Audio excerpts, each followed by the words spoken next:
Nada do que tem saído noticiado não deixa de ser público e foi declarado pelo Primeiro-Ministro. Que a família tinha uma empresa, foi o Primeiro-Ministro que declarou à entidade de transparência, conforme é a sua obrigação. Não foi que ninguém que descobriu, andou a vasculhar, descobrimos que o homem tem uma empresa. Não, foi ele que a declarou. Mas então a transparência diz que é um depósito de declarações, não as avalia. Então muda-se a lei. E por acaso o PSD, já agora, o PSD deu entrada há cerca de 3 semanas no Parlamento de uma proposta de lei, de um projeto de lei que permite que a entidade de transparência possa ter contacto com as demais entidades, designadamente com as finanças e com as conservatórias, para que possa fazer esse cruzamento de dados. Olha, desde logo porque facilitava a vida a quem tem que as preencher. Eu tive muitas dificuldades em preencher a minha, porque aquilo tem mesmo que vir com um manual de instruções. Mas não é esse o tema. O tema é, desde logo, a publicidade que o Primeiro-Ministro fez de tudo o que é conhecido. Não comprou nenhuma casa sem ter declarado como é que a comprou. Nós temos assistido e visto notícias absolutamente inacreditáveis que o Primeiro-Ministro comprou 2 apartamentos em Lisboa e que não se sabe como é que ele os comprou. Ele comprou, e já o disse publicamente, com dinheiro dele, dinheiro declarado, fruto do seu trabalho, com recurso a empréstimo bancário, como fazem de resto os portugueses. Mas depois disse assim, Primeiro-Ministro paga casa a pronto.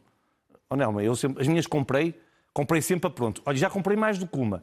Por acaso comprei como ele, com o cheque do banco, mas é a pronto. Só que isto o que quer induzir? Quer induzir que o Primeiro-Ministro é um tipo com muito dinheiro, que trabalhou, sabe-se lá como, agora já se percebeu que afinal trabalhou. Falo como jurista, porque Magalhães e Silva, para não citar outros, porque Magalhães e Silva é um insígnia socialista, não é?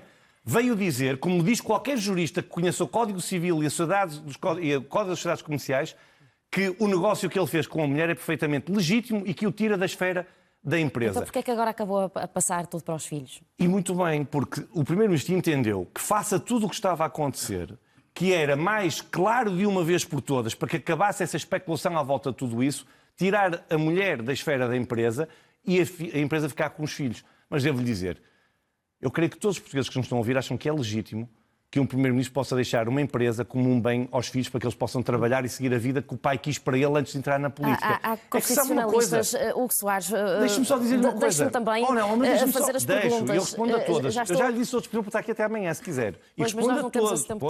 Só que não podem fazer perguntas sem querer respostas. É que também convém lembrar a todos os portugueses, e à Nelma, que eu sei que sabe, o Primeiro-Ministro saiu daquela empresa, não foi quando foi para Primeiro-Ministro. Foi 1 ano e meio antes, foi quando foi para Presidente do PSD. Veja lá ao escuro que ele levou. O Primeiro-Ministro não é avançado. Foi avançado enquanto trabalhou, sim, porque as pessoas trabalham para ganhar a vida. Mas já agora, falou em constitucionalistas que dizem isso, como sabem, há constitucionalistas que dizem outros. Mas eu vou-lhe dar um exemplo que o país tem esquecido. Mário Soares foi Primeiro-Ministro do Partido Socialista, foi Presidente da República, em regime de exclusividade. Sabe que Mário Soares e a esposa, com quem era casado e bem, e nunca ninguém lhes pediu para se divorciar, nem nunca ninguém pôs este problema, eram donos de um colégio, do Colégio Moderno. Estou numa casa que tem como sócio maioritário uma pessoa que eu muito prezo. Foi fundador do meu partido. Francisco Pinto Balsemão.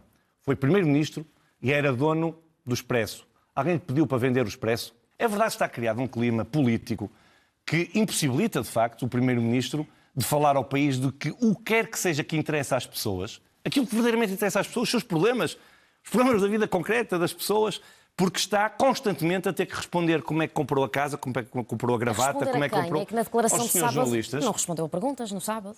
Mas não respondeu já a tudo o que os senhores queriam perguntar. Diga-me uma dúvida que tenha ficado por responder, porque eu tenho todo o gosto em mostrar que ele já respondeu. A primeira... Sabe que o Pedro Nuno Santos anunciou uma comissão parlamentar de inquérito, Sim, não é? já lá vamos. Então... Ou antecipo já a minha resposta, ou então tenho que me perguntar o que é que eu lhe respondo. Eu agora gostava de ouvir sobre a razão que Luís Montenegro apresentou este sábado para não dissolver a empresa e arrumar este assunto de uma vez. Disse ele que não seria justo fechar tudo, abandonar tudo, só porque circunstancialmente foi para Presidente do PSD e agora está como Primeiro-Ministro. Tal e qual. Caso fosse António Costa a dizer isto, enquanto era Primeiro-Ministro, o PSD aceitaria esta justificação? Olha, eu vou-lhe falar por mim. Eu aplaudiria. Eu vou-lhe explicar porquê. Não se é Primeiro-Ministro, nem se é político. Eu não sou deputado. Eu estou a deputado e espero estar não muito tempo. Sim, o Luís Montenegro assumiu-se como Primeiro-Ministro de circunstância. A liberdade, a independência no poder de decisão é a coisa mais nobre que se pode ter. Eu já dei este exemplo sobre mim próprio. Eu enfrentei o Dr. Rui Rio de forma leal e o Dr. Rui Rio entendeu-me tirar das listas de deputados. E fez bem. Mas eu só o pude enfrentar porque eu tinha vida lá fora. E discordei da estratégia. Como o Primeiro-Ministro, para poder ser independente, deve ter vida antes e depois da política. E é isso que eu prezo num homem como Luís Montenegro. O Primeiro-Ministro teve em exclusividade como Primeiro-Ministro. Eu até me dá vontade de rir. Alguém acha neste país que o Primeiro-Ministro podia acumular outra função qualquer que não a condução e o comando do Governo? É de gargalhada. Chamar a um filho de um Primeiro-Ministro a quem o pai doou a cota da sociedade que tinha, testa de ferro, não é só vil como é infame. Aquela empresa presta serviço. Os filhos do Primeiro-Ministro, um deles está a acabar o curso e o outro é gestor. É gestor. Gera a empresa que foi do pai. Que o pai deixou ao filho. Não sei, o Hugo deverá ter 23, 24, não faço ideia. Eu com 34 era líder parlamentar do PSD, já agora. Com 24? Eu com 34 era líder parlamentar do PSD, com 24 trabalhava. Sim, estava... Trabalhava já a ganhar dinheiro, portanto creio que é normal que as pessoas aos 24 anos trabalhem. Sim. Tem colaboradores que são conhecidos, que eu conheço, alguns deles já colaboraram comigo, é público, reconheço isso com a maior das naturalidades, que são especialistas naquela área e que prestam serviços para aquela empresa e para outras. Não fazem. O doutor Hugo Montenegro, vamos pô-lo agora no patamar que um gestor merece, já que os outros também querem todos arrogarem doutores, é gestor, gera uma empresa que tem colaboradores que prestam os serviços. Sabe que o grande anátema que havia, eu sei bem o que é que estava aí por trás disto tudo, era que havia uma empresa que era da família do Primeiro-Ministro e que tinha sido dele, e que havia meia dúzia de empresas que pagavam a essa empresa para financiar o Primeiro-Ministro e a família.